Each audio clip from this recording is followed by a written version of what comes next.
사람은 누구나 한 번쯤 자기가 꽤 괜찮은 사람이라고 믿으며 살아간다. 아직 넘어져 본 적이 없고 아직 크게 실패해 본 적이 없을 때는 세상이 생각보다 만만해 보인다. 하지만 인생에는 반드시 그런 날이 찾아온다. 내가 생각했던 나와 실제의 내가 처음으로 마주하는 날, 돌이켜보면 그날은 실패한 날이 아니라 비로소 사람답게 되기 시작한 날이었다. 비가 오면 땅속에 감추어져 있던 것들이 드러난다. 사람도 그렇다. 삶이라는 비를 맞고 나서야 내 안에 감추어져 있던 부족함과 허점이 드러난다. 그 미완성이 결국 우리를 살린다. 밀알이 땅에 묻혀 썩어야 열매를 맺듯이 사람은 태어난 해에 따라 12가지 동물 가운데 하나의 성격을 타고난다고 한다. 나는 닭띠다. 그러면 나이는 34이나 35쯤일까? 물론 농담이다. 실은 내 나이는 잘 모르겠다. 하지만 닭띠라는 사실만큼은 분명하다. 닭하면 떠오르는 이미지는 힘이 세다기보다 새벽을 가장 먼저 알리는 존재다. 남보다 먼저 움직이고 방향을 알려주며 정리되지 않은 것을 보면 그냥 지나치지 못하는 성격이라고들 한다. 믿거나 말거나 말이다. 나는 초등학교에 들어가기 전부터 이미 닭으로서의 역할을 충실히 수행하고 있었다. 동네 코올리개들을 대표해서 무슨 신기한 일이 생기기만 하면 언제나 제일 먼저 달려갔다. 콧물은 쉴 새 없이 흘러내렸고 나는 팔뚝을 들어 소매 끝으로 콧물을 훔쳐내면서도 앞장서는 일만큼은 누구에게도 양보하지 않았다. 초등학교 1학년이 되던 해 드디어 그날이 찾아왔다. 기대하셔도 좋다. 그 시절 한 반에는 학생이 70명쯤 있었다. 전쟁 뒤라 교실이 부족했고 책걸상도 넉넉하지 않았다. 교단 3개를 놓고 한 교실에서 1학년 3반이 선생님 3분과 함께 동시에 수업을 했다. 지금 생각해도 안 봐도 비디오다. 그런 교실을 무사히 운영하려면 선생님은 아마 마취도 없이 맹장수술을 견디는 사람 같은 인내심이 필요했을 것이다. 고래고래 소리를 지르고 침을 튀기며 으르렁거리지 않고는 1시간을 버틸 수 없었을 것이다. 바로 그날이었다.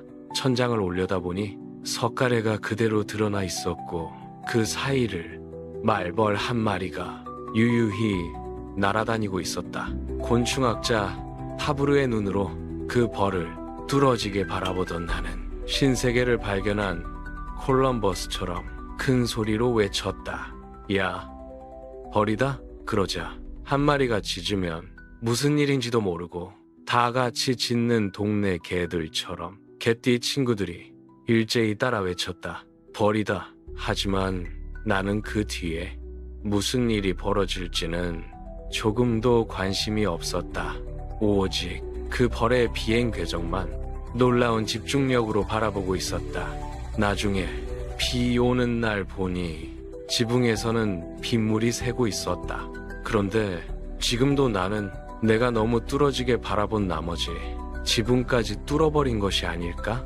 가끔은 그렇게 생각한다.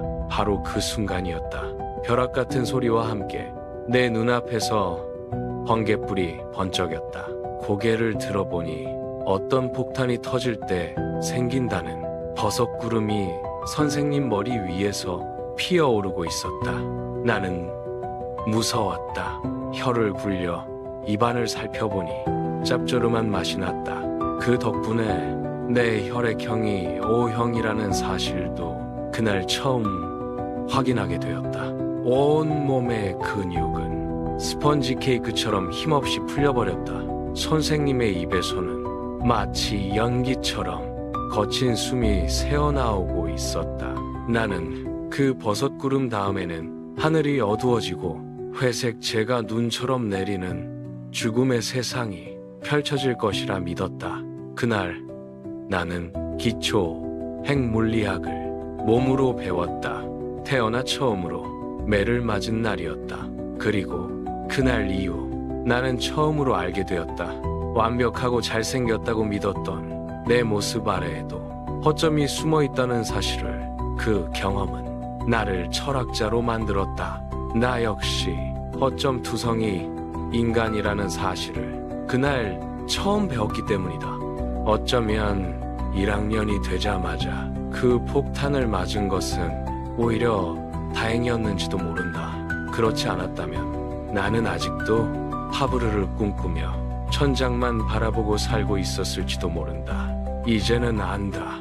사람은 살아가는 동안 고통과 어두운 시간을 수없이 지나가야 한다는 것을. 그리고 그 하나하나가 100배의 열매를 맺기 위해 내 안에 심어진 미랄이라는 것도. 신기한 것은 미랄 하나가 열매를 맺으면 다른 미랄들도 함께 의미를 얻는다는 사실이다. 하나의 고통이 섭리로 이해되는 순간 다른 모든 어두운 시간도 성장의 시간이 된다. 하지만 그중 단 하나라도 끝내 의미를 찾지 못하면 우리 영혼은 아직도 밤에 머물러 있게 된다.